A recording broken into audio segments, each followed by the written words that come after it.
The Secret Government by Milton William Cooper, May 23, 1989. Part 1. The Truman Years. During the years following World War XI, the government of the United States was confronted with a series of events which were to change its future beyond prediction, and with it, the future of humanity. These events were so incredible that they defied belief. A stunned President Truman and his top military commanders found themselves virtually impotent after having just won the most devastating and costly war in history.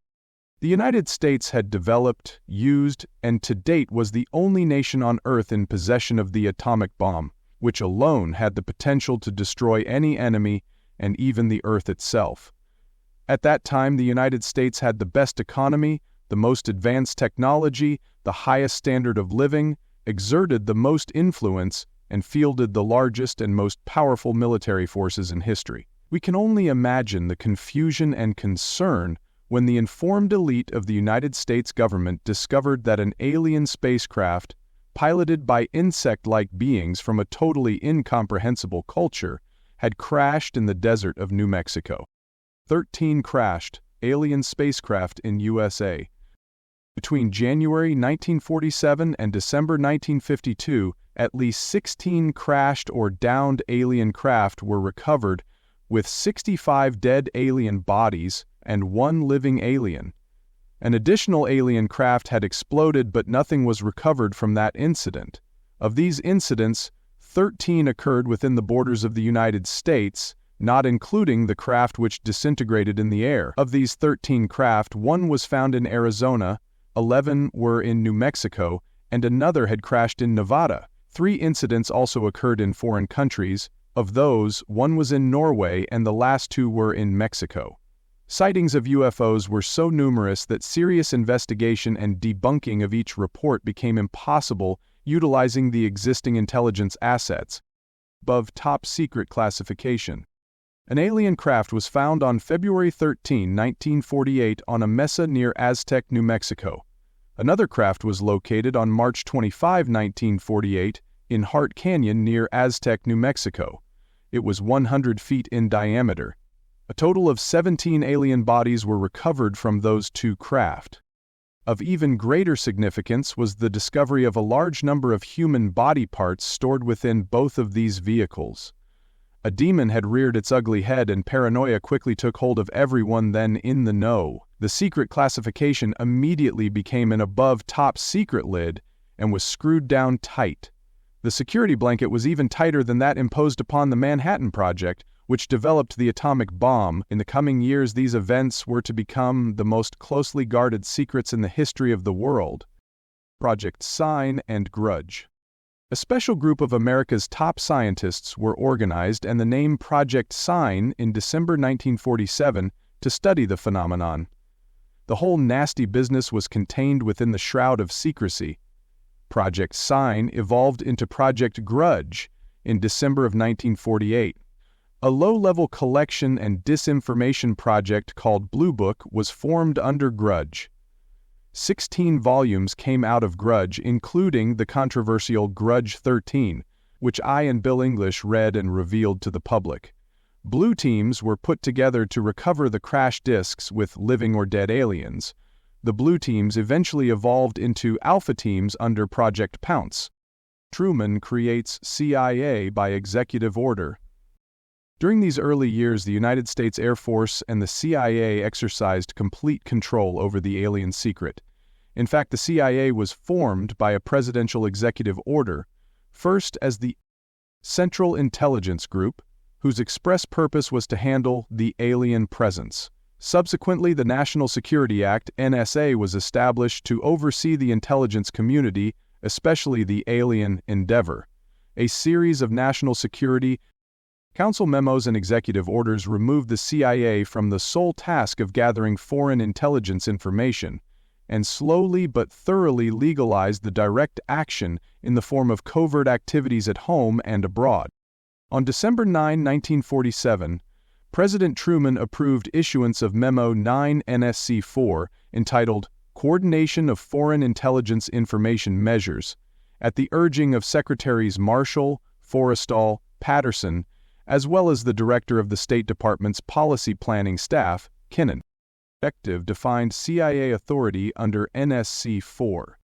The Foreign and Military Intelligence, Book 1, Final Report of the Select Committee to Study Governmental Operations with Respect to Intelligence Activities, U.S. Senate, 94th Congress, 2nd Session, Report No. 94735, April 26, 1976, page 49 stated, "This directive empowers the Secretary of State to coordinate overseas information activities designed to counter communism." A top-secret annex to NSC-4 is NSC-4A, which instructed the Director of Central Intelligence to undertake covert psychological activities in pursuit of the aims set forth in NSC-4. The initial authority given the CIA for covert operations under NSC-4A did not establish formal procedures for either coordination or approving these operations. It simply directed the Director of the CIA to undertake covert actions and to ensure, through liaison with the Departments of State and Defense, that the resulting operations were consistent with American policy. Covert abilities expanded. Later, NSC-10/1 and NSC-10/2 were to supersede NSC-4 and NSC-4A and expand their covert abilities even further. The Office of Policy Coordination, OPC, was chartered to carry out an expanded program of covert activities. NSC-10/1 and NSC-10/2 validated illegal and extra-legal practices and procedures as being agreeable to the national security leadership. The reaction was swift. In the eyes of the intelligence community, no holds were barred. Under NSC-10/1, an executive coordination group was established to review but not approve covert project proposals. The ECG was secretly tasked only to coordinate alien projects. NSC-10/1 and NSC-10/2 were interpreted to mean that no one at the top wanted to know about anything until a project was over and successful.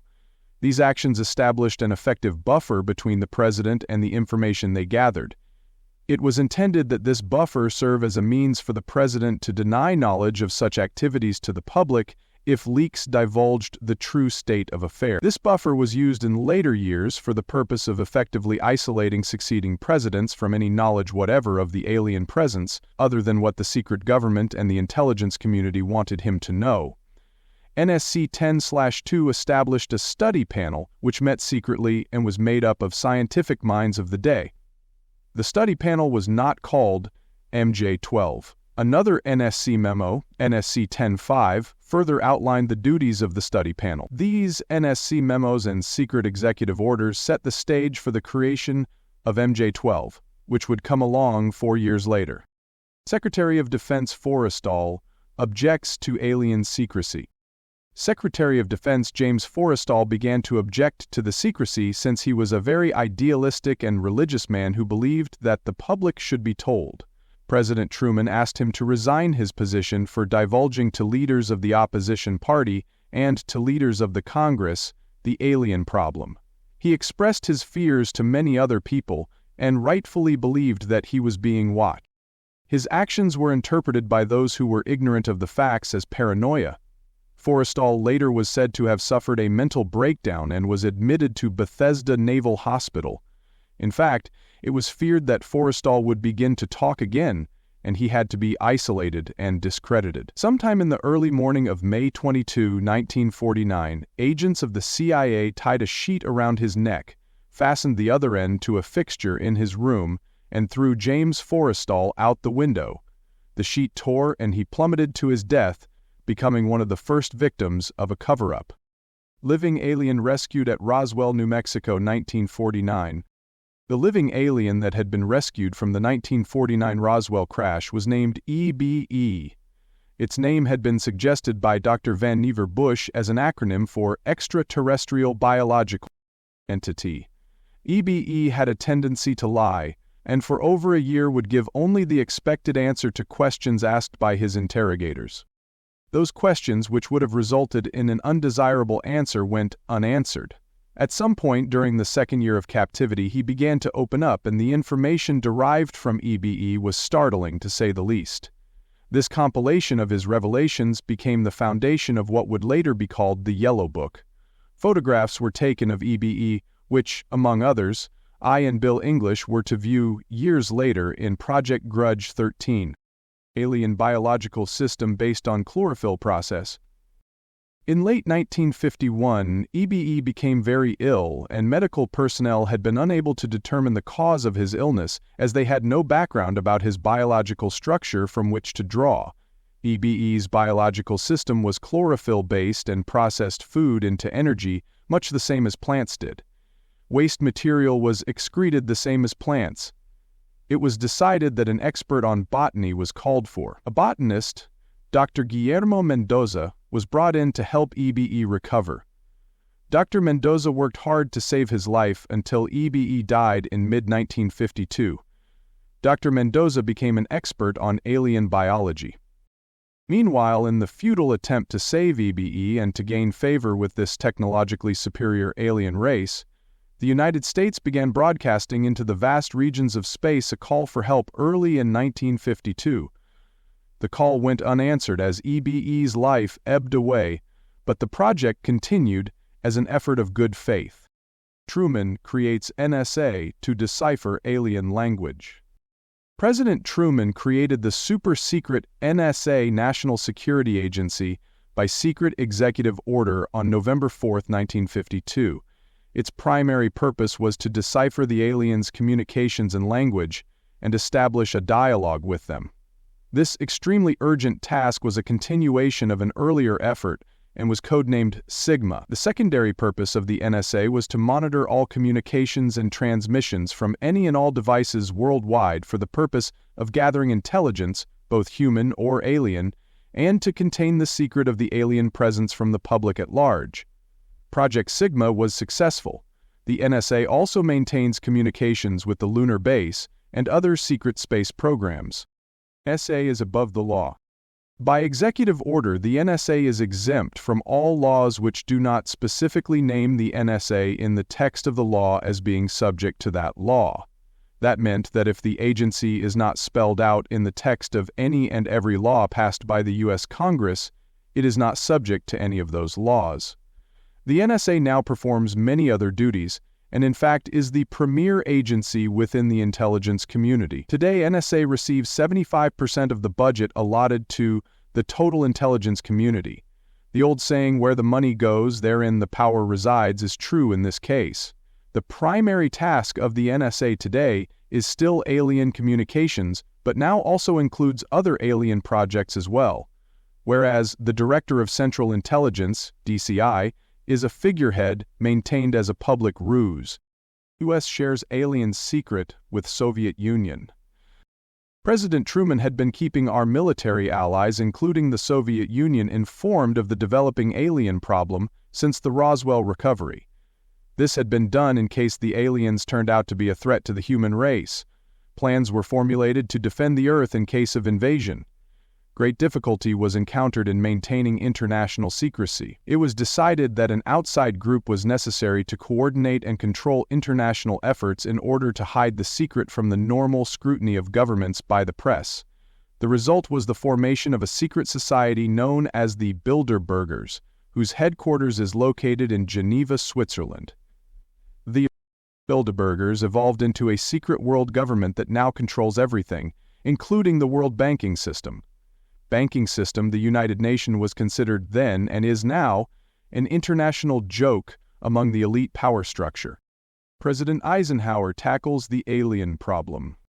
In 1953, a new man occupied the White House who was used to a structured staff organization with a chain of command. His method of command was to delegate authority and rule by committee.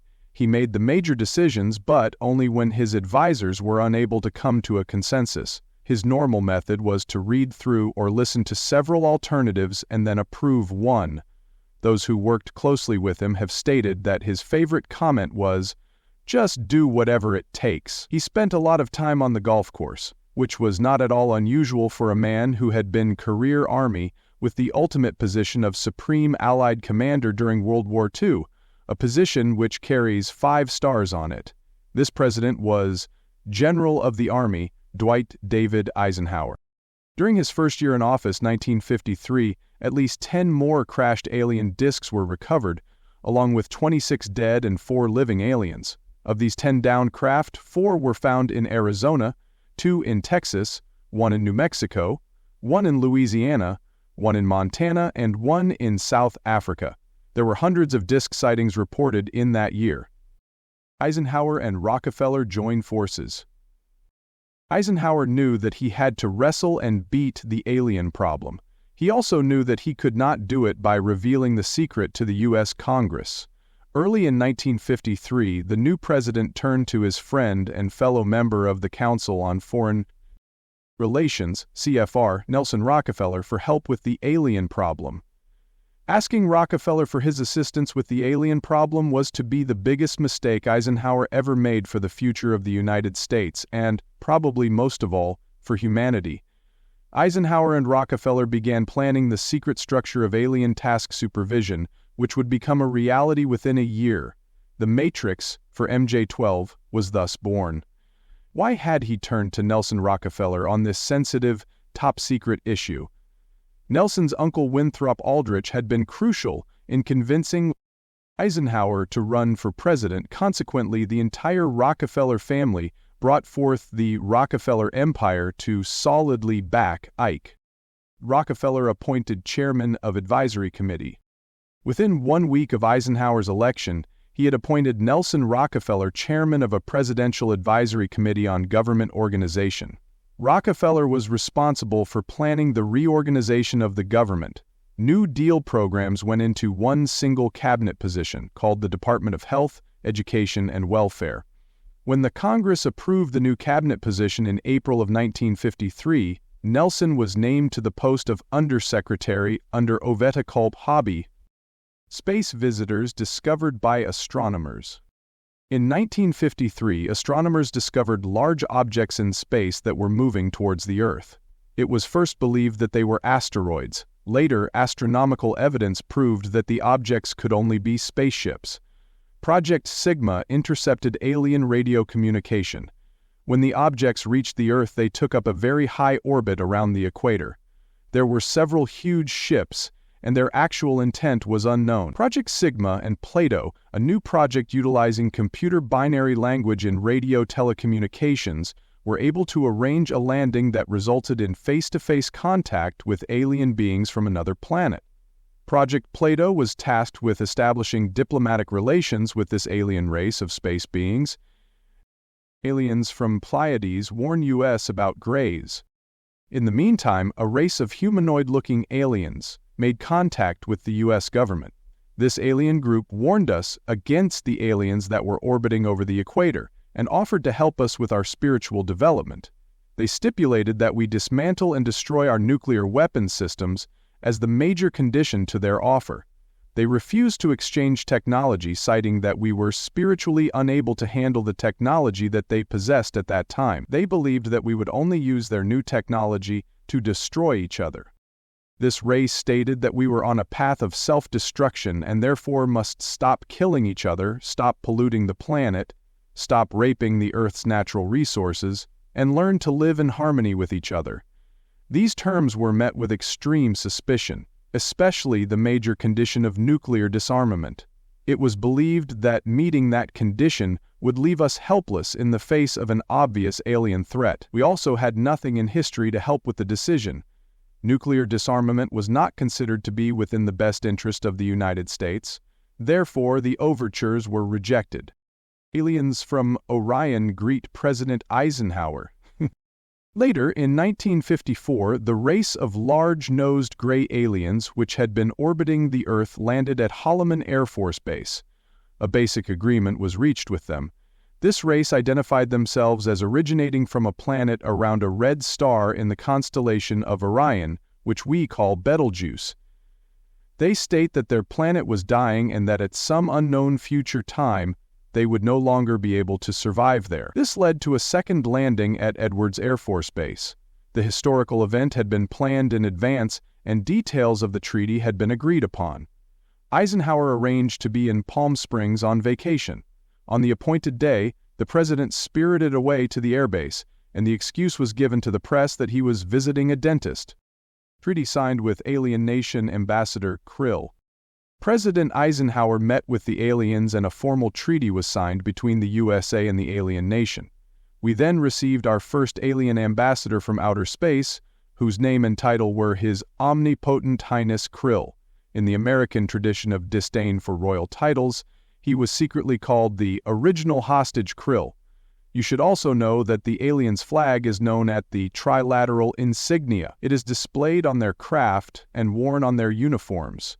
Both of these landings and second meeting were filmed, which exist today in some vault.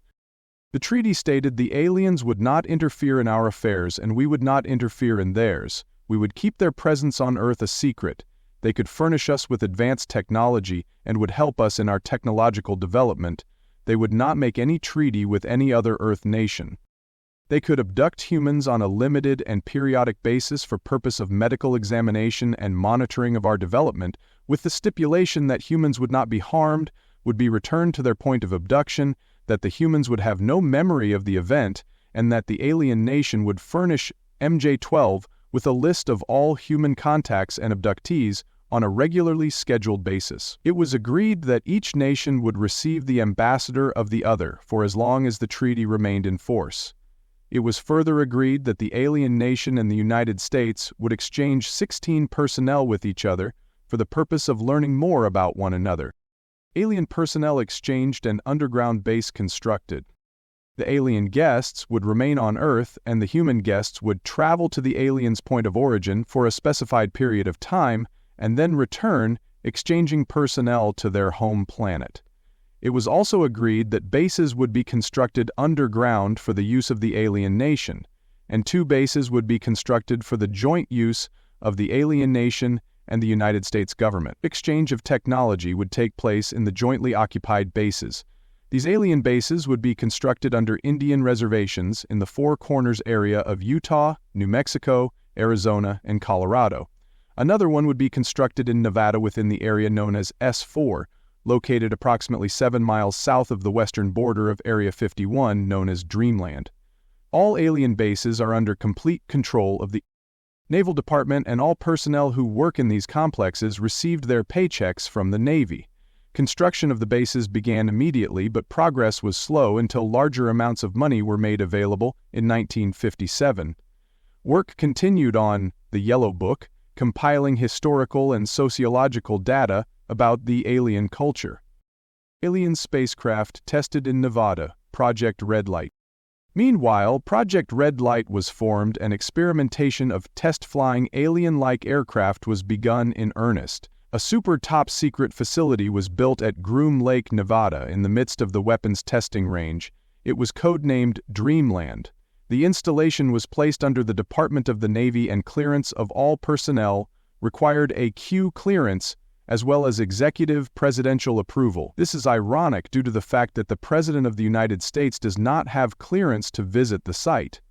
The alien base and exchange of technology actually took place in an area known as S4 and was codenamed the Dark Side of the Moon. Remember the movie Close Encounters of the Third Kind? The Army was tasked to form a super-secret organization to furnish security for all alien-tasked projects.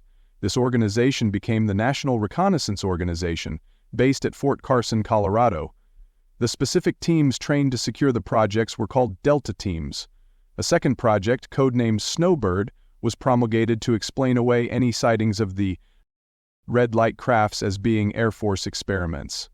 The Snowbird crafts were manufactured using conventional technology and were flown for the press on several occasions. Project Snowbird was also used to debunk legitimate public sightings of alien UFO craft. Project Snowbird was very successful, and reports from the public declined steadily until recent years. Secret fund finances 75 underground bases in USA. A multi-million-dollar secret fund was organized and kept by the military office of the White House. This fund was used to build over 75 deep underground facilities. Presidents who asked about it were told the fund was used to build deep underground shelters for the president in case of war. However, only a few were built for the president. Millions of dollars were funneled through this office. to MJ-12 and then out to the contractors, and was used to build top-secret alien bases, as well as top-secret DUMB, deep underground military bases, and the facilities promulgated by Alternative 2 throughout the nation. President Johnson used this fund to build a movie theater and pave the road on his ranch. He had no idea of its true purpose. The location and everything to do with these sites are considered and treated as top secret. The money was and is in control of the military office of the White House. It was and is laundered through a circuitous web that even the most knowledgeable spy or accountant could not follow. As of 1980, only a few at the beginning and the end of this financial web knew what this money was for. At the beginning were Representative George Mahan of Texas, the chairman of the House Appropriations Committee and of its Defense Subcommittee, and Representative Robert Sykes of Florida, chairman of the House Appropriations Military Instructions Subcommittee. Today it is rumored that House Speaker Jim Wright controls the money in Congress, and that a power struggle is underway to remove him from power. At the end of the line was the President, the Director of the Military Office, a commander at the Washington Navy Yard, and the money was authorized by the Appropriation Committee, who allocated funds to the Department of Defense as a top-secret item in the Army construction program. The Army, however, could not spend it, and in fact did not even know of its intended purpose. Authorization to spend the money was, in reality, given to the Navy. The money was channeled to the Chesapeake Division of the Navy Engineers, who did not know its purpose either. Not even the commanding officer, who as an admiral knew what the fund was for. Only one man, a Navy commander, who was assigned to the Chesapeake Division but in reality was responsible only to the military office of the White House, knew of its actual purpose, amount, and ultimate destination of the top-secret fund. The total secrecy surrounding the fund meant that almost every trace of it could be made to disappear by the very group who controlled it. There has never been and most likely never will be an audit of this secret fund. Large amounts of money were transferred from the top-secret fund to a location at Palm Beach, Florida that belongs to the Coast Guard, called Peanut Island. The island is adjacent to property which was owned by Joseph Kennedy. The money was said to have been used for landscaping and general beautification. Some time ago, a TV news special on the Kennedy assassination told of a Coast Guard officer transferring money in a briefcase to a Kennedy employee across this property line. Could this have been a secret payment to the Kennedy family for the loss of their son, John F. Kennedy? The payments continued through the year 1967 and then stopped. The total amount transferred is unknown, and the actual use of the money is also unknown. Rockefeller assumes post as Cold War strategist. Meanwhile, Nelson Rockefeller changed positions again. This time he was to take C.D. Jackson's old position, which had been called the Special Assistant for Psychological Strategy. With Nelson's appointment, the name was changed to the Special Assistant for Cold War Strategy. This position would evolve over the years into the same position Henry Kissinger was ultimately to hold under President Nixon. Officially, he was to give advice and assistance in the development of increased understanding and cooperation among all people. The official description was a smokescreen, for secretly he was the presidential coordinator for the intelligence community. In his new post, Rockefeller reported directly and only to the president. He attended meetings of the Cabinet, the Council on Foreign Economic Policy, and the National Security Council, which was the highest policy-making body in the government. NSC 5410 memo defines scope of Majority 12. Nelson Rockefeller was also given a second important job as the head of a secret unit called the Planning Coordination Group, which was formed under NSC 5412/1 in March of 1955. The group consisted of different ad hoc members depending on the subject of the agenda. The basic members were Rockefeller, a representative of the Department of State, and the Director of Central Intelligence Agency. It was soon called the 5412 Committee, or the Special Group. NSC 5412/1 established the rule that covert operations were subject to approval by an executive committee, whereas in the past these operations were initiated solely on the authority of the Director of Central Intelligence. In 1954, by Secret Executive Memorandum, NSC 5410, Eisenhower had preceded NSC 5412/1 to establish a permanent committee, not ad hoc, to be known as Majority 12, MJ12, to oversee and conduct all covert activities concerned with the alien question. NSC 5412/1 was created to explain the purpose of these meetings when Congress and the press became curious. Majority 12 was made up of Nelson Rockefeller, the director of the CIA Allen Welsh Dulles, the Secretary of Defense Charles E. Wilson, the chairman of the Joint Chiefs of Staff Admiral Arthur W. Radford, the director of the FBI J. Edgar Hoover, and 6 men from the Executive Committee of the Council on Foreign Relations, known as the Wise Men. These men were all members of a secret society of scholars that called themselves the Jason Society, or the Jason Scholars, who recruited their members from the Skull and Bones and the Scroll and Key Societies of Harvard and Yale, respectively. Key members from the Jason Scholars Secret Society. The Wise Men were key members of the Council on Foreign Relations. The membership totaled 12, which included 6 individuals from governmental positions, thus the name Majority 12. This group was made up over the years of the top officers and directors of the Council on Foreign Relations, and later on from the Trilateral Commission. Notable names as Gordon Dean, George Bush, and Zbigniew Brzezinski were among them. The most important and influential of the wise men who served on MJ12 were John McCloy, Robert Lovett, Averell Harriman, Charles Bolin, George Kennan, and Dean Acheson. It is significant to recall that President Eisenhower, as well as the first 6 MJ12 members from government state departments, were also members of the Council on Foreign Relations. Thorough researchers will soon discover that not all the wise men attended Harvard or Yale, and not all of them were chosen from Skull and Bones or Scroll and Key memberships during their college years. You will be able to quickly clear up this mystery by obtaining the book The Wise Men by Walter Isaacson and Evan Thomas, Simon & Schuster, New York. Under illustration 9 in the center of the book you will find the caption "Lovett with the Yale unit" above far right, and on the beach, "His initiation into Skull and Bones came at an air base near Dunkirk. I have found that members were chosen on an ongoing basis by invitation, based upon merit post-college, and was not confined to only Harvard or Yale grads. A chosen few were later initiated into the Jason Society. They are all members of the Council on Foreign Relations and at that time were known as the Eastern Establishment. This should give you a clue to the far-reaching and serious nature of these very secret college societies. The Jason Society is alive and well today, and now includes members within the Trilateral Commission as well. The Trilateralists existed secretly several years before 1973. The name of the Trilateral Commission, as you remember, was taken from the aliens' flag insignia known as the Trilateral Insignia, MJ12, known under many names. Majority 12 was to survive, right up to the present day. However, under Presidents Eisenhower and Kennedy, it was erroneously called the 5412 Committee. More correctly, it was called the Special Group. In the Johnson administration, it became known as the 303 Committee because the name 5412 had been compromised in the book The Secret Government.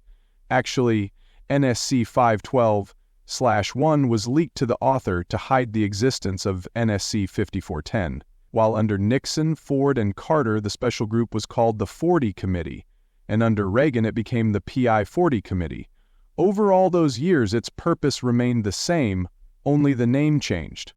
Aliens break treaty, mutilate human bodies, 1955. By 1955, it became obvious that the aliens had deceived Eisenhower and had broken the treaty. Mutilated humans were being found along with mutilated animals all across the United States.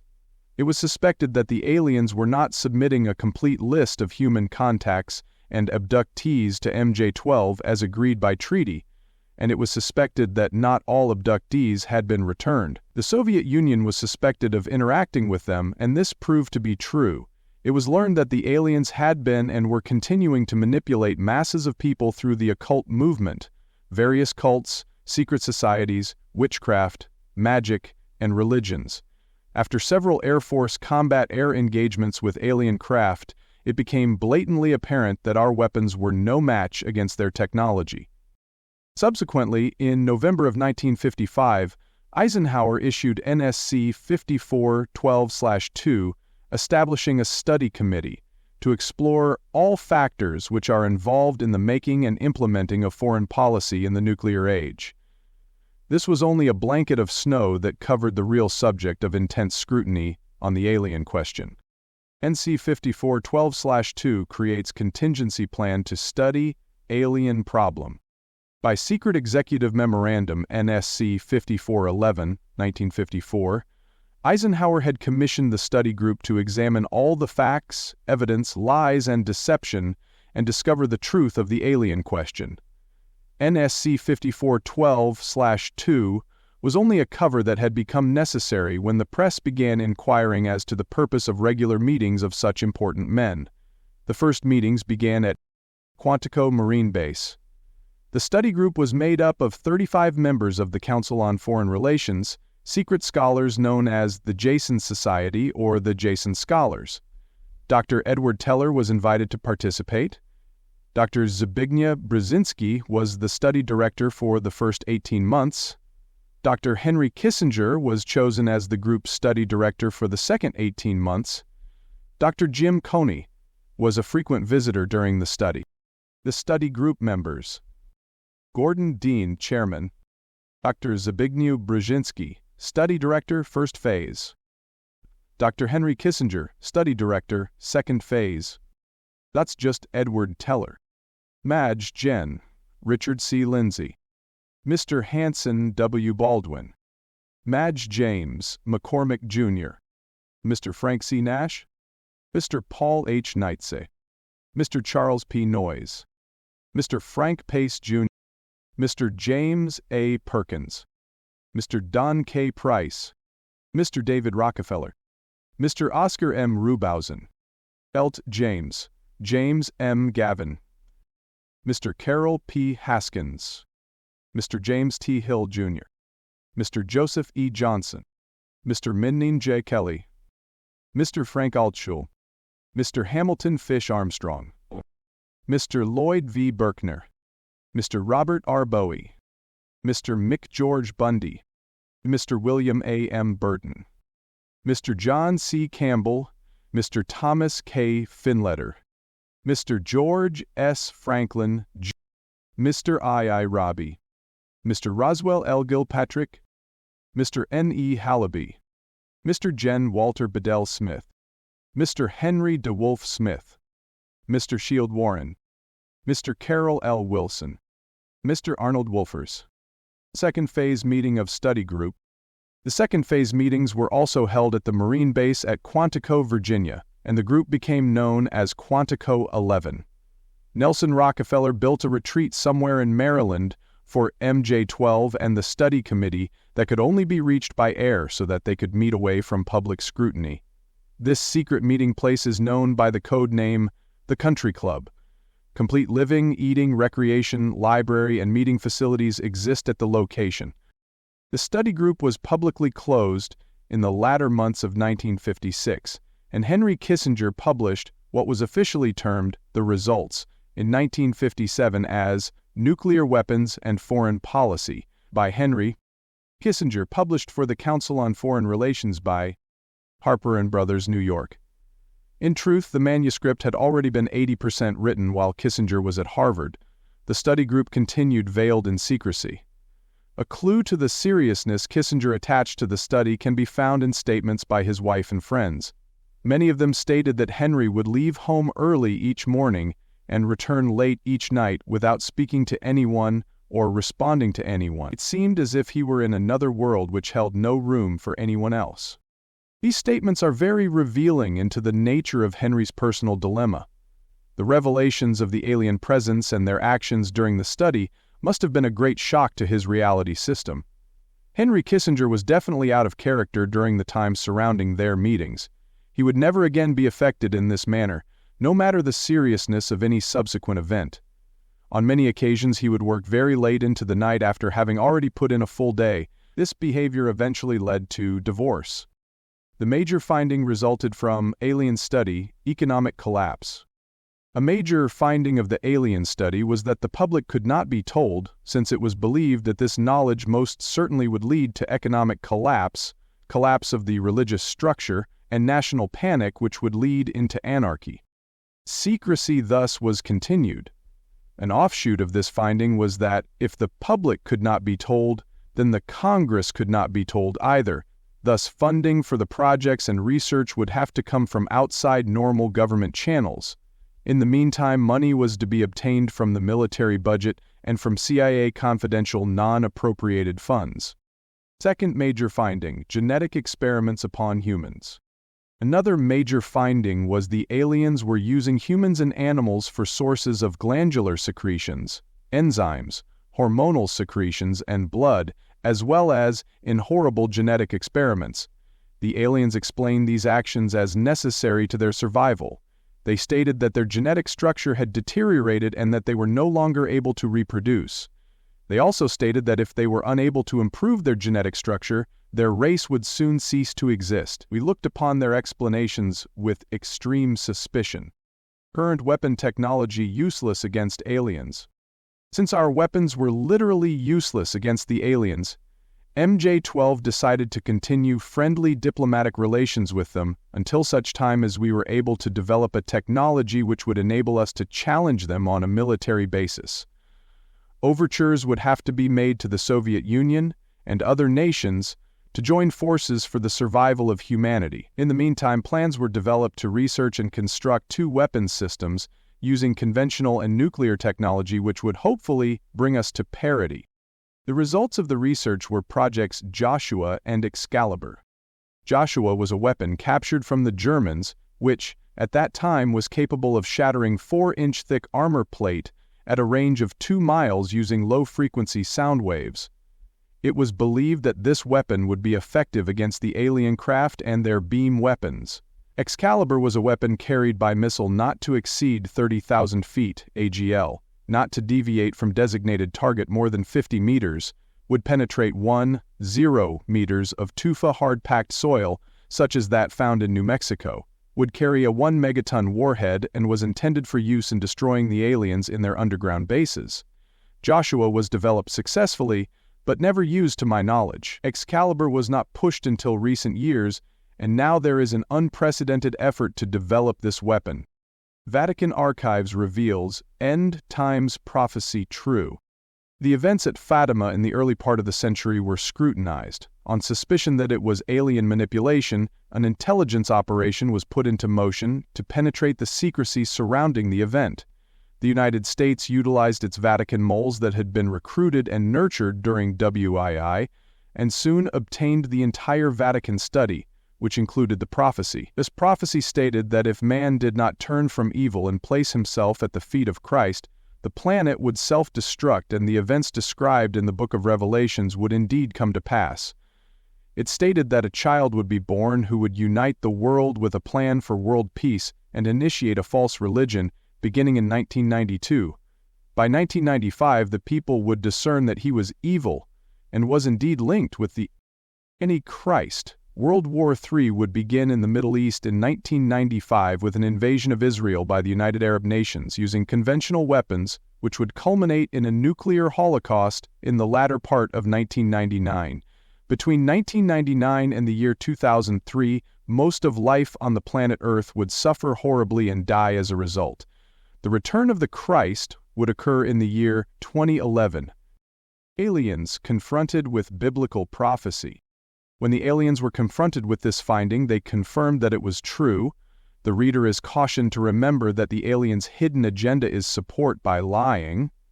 The aliens further explained that they had created the human species through hybridization and had manipulated the human race historically through religion, Satanism, witchcraft, magic, and other occult movements. They further purported that they were capable of time travel, and the events would indeed come to pass according to the text in Revelations if the current trends and attitudes persist.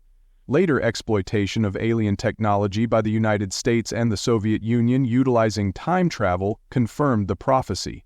The aliens showed a hologram which they claimed was the actual crucifixion of Christ and allowed the government to film.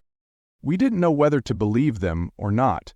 Were they using genuine religions to manipulate us? Or were they indeed the source of our religions with which they have been manipulating us all along?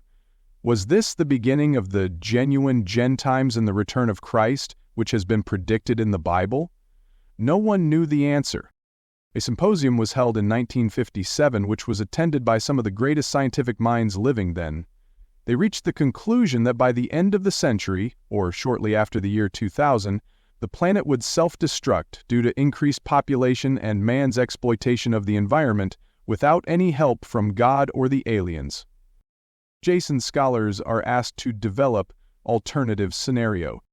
By secret executive order of President Eisenhower, the Jason scholars were ordered to study the scenario and make recommendations called Alternatives 1, 2, and 3.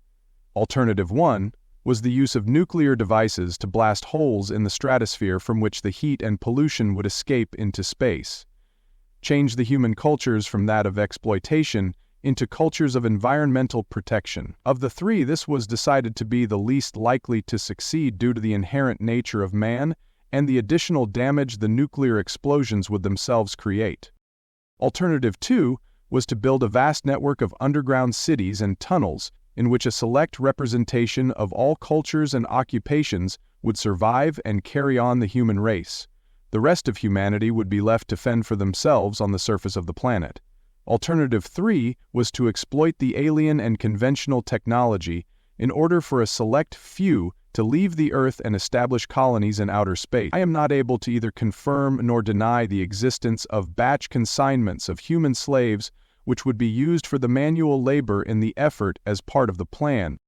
The Moon, codenamed Adam, would be the object of primary interest, followed by the planet Mars, codenamed Eve.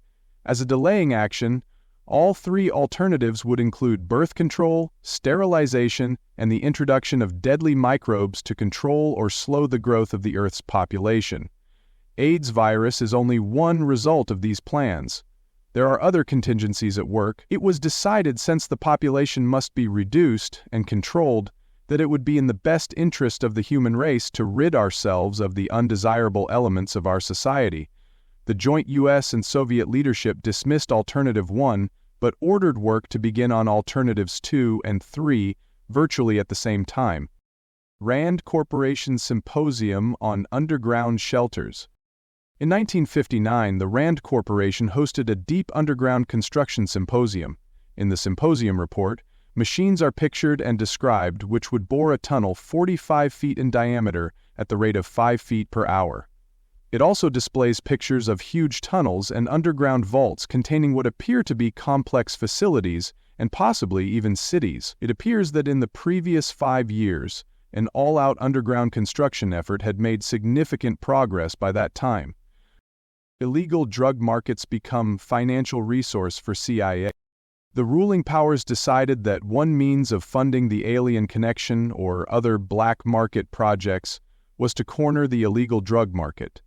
A young ambitious member of the Council on Foreign Relations was approached with this concept. He was president and CEO of Zapata Oil Co., based in Texas. George Bush is his name. Zapata Oil was experimenting with the new technology of offshore drilling. It was correctly thought that the drugs shipped from South America to offshore platforms by fishing boats could be brought ashore by the normal transportation route used for supplies and personnel. By this method, no customs or law enforcement agency would subject the cargo to search procedures. George Bush agreed to help and organize the operation in conjunction with CIA support. The plan worked better than anyone had ever anticipated and has since expanded worldwide. There are now many other methods of bringing the illegal drugs into the country. It must always be remembered that George Bush began the sale of drugs to our children, regardless of the present-day media hype campaign to just say no to drugs. Our country's drug czar is George Bush. The CIA now controls all the world's illegal drug markets.